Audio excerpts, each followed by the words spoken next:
WhatsApp guys, welcome once again. আজকে আমাদের ভিডিওর বিষয় হচ্ছে সিম্ফনির নতুন ফোন অ্যাটম 3। প্রথমে দেখে নেই বক্সের কী অবস্থা।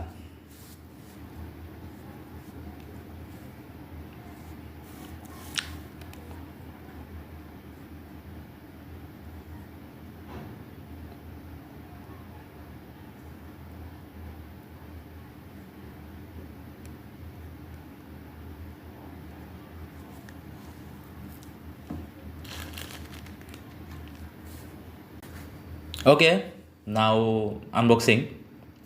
প্রথমেই ফোন, আমাদের ফোনটি ব্লু কালারের। তারপর আছে 10 ওয়াটের চার্জার, আর চার্জারের সাথে আছে মাইক্রো ইউএসবি কেবল। এটা কি, কেন মাইক্রো ইউএসবি কেবল? যেটা একদমই অপছন্দনীয় বিষয়, বিশেষ করে 10,000 টাকা দামের ফোনে কোনোভাবেই মাইক্রো ইউএসবি কেবল চলে না।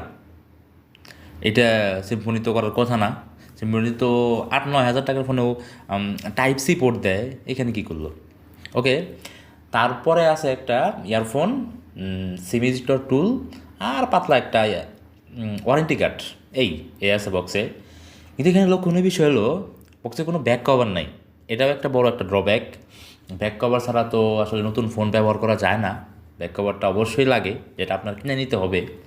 তো এখানে সিম্ফনি তো এখানেও একটা ড্রব্যাক করছে। সিম্ফনি সব ফোনের সাথে ব্যাক কভার দেয়, এই ফোনের সাথে দিল না। আর বক্সে স্ক্রিন প্রোটেক্টর নাই, যেটা আলাদা কিনে নিতে হবে। এই ফোনটা 3টা কালারে মার্কেটে পাওয়া যায়। আমাদের হাতের এইটা ব্লু কালার, আরও 2টা গ্রিন কালার। তার মধ্যে একটা শুধু গ্রিন, আরেকটা হচ্ছে লেমন গ্রিন। ইন্টারেস্টিং কালার করছে, ভালোই লাগলো। এখন পোর্শন বাটন, নিচের দিকে আছে main speaker, headphone jack, microphone. আরেকটা খারাপ জিনিস, micro USB port. Type C কেন নাই, জাতির প্রশ্ন। উপরের দিকে কিছুই নাই। রাইট সাইডে ভলিউম রকার আর হচ্ছে পাওয়ার বাটন, আর বাম পাশে সিম বেস, যেখানে 2টা সিম একটা মেমোরি একসাথে ব্যবহার করা যাবে।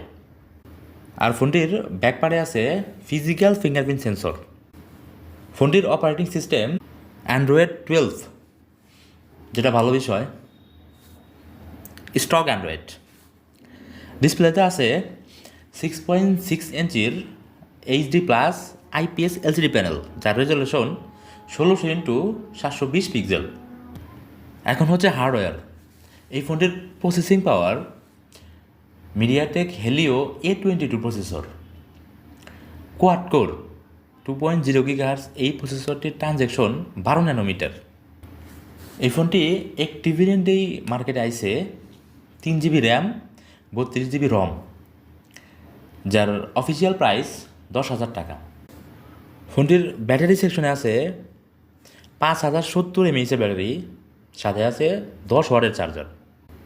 এখন ক্যামেরা, ফোনটির ব্যাকপার্টে আছে ট্রিপল ক্যামেরা সেটআপ, যার মেইন ক্যামেরাটি 8 মেগাপিক্সেলের, আর সাথে আছে 2টি কিউবিজিএ সেন্সর, যেগুলো কোনোই কাজের না, শুধু ক্যামেরার সংখ্যা বাড়ানোর জন্য হুদাই দিয়ে রাখছে, যেটা আমার একদমই পছন্দ না। কোম্পানিগুলো এরকম কেন করে?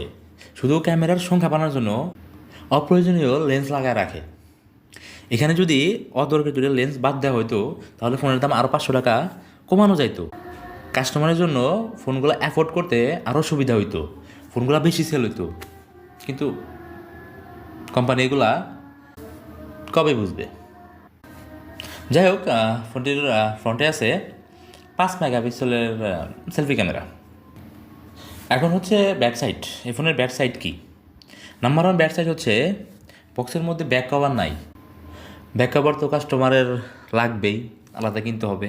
ব্যাক কভার দেওয়া অবশ্যই উচিত ছিল।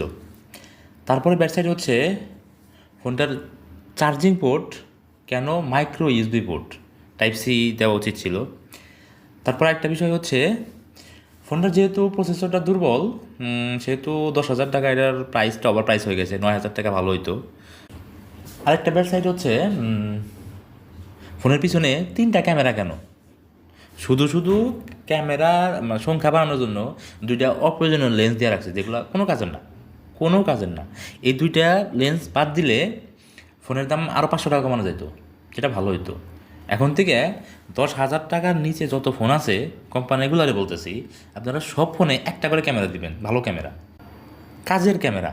সো এখানে 3টা ক্যামেরা দিছে, এটা একটা ব্যাড সাইড, এখানে একটা ক্যামেরা দিতে হবে। এখন গুড সাইড, এই ফোনের গুড সাইড হচ্ছে অ্যান্ড্রয়েড 12, দ্যাটস গুড। কম দামি ফোন, মানে 10,000 টাকার নিচের ফোনে একদম অ্যান্ড্রয়েডের যে ফুল ভার্সন সেটা দিয়ে দিচ্ছে, অ্যান্ড্রয়েড 12, এটা গুড সাইড। তারপরে গুড সাইড হচ্ছে ফোনটির ব্যাটারি ব্যাকআপ। ব্যাটারি ব্যাকআপ তুলনামূলক অনেকটাই ভালো, অন্য এই রেঞ্জের অন্য যে ফোনগুলো আছে তার সাথে এই ফোনের ব্যাটারি ব্যাকআপটা ভালো। আর সিম্ফনি বলছে এই ফোনের ব্যাটারিতে তারা এক্সট্রাভাবে কাজ করছে, যাতে ব্যাটারি ব্যাকআপটা স্ট্রং পাওয়া যায়, যেটা ভালো বিষয়। আর থার্ড গুড সাইড হচ্ছে এই ফোনটার বিল্ড কোয়ালিটি, যেটা মোটামুটি শক্তপোক্ত মনে হয়েছে।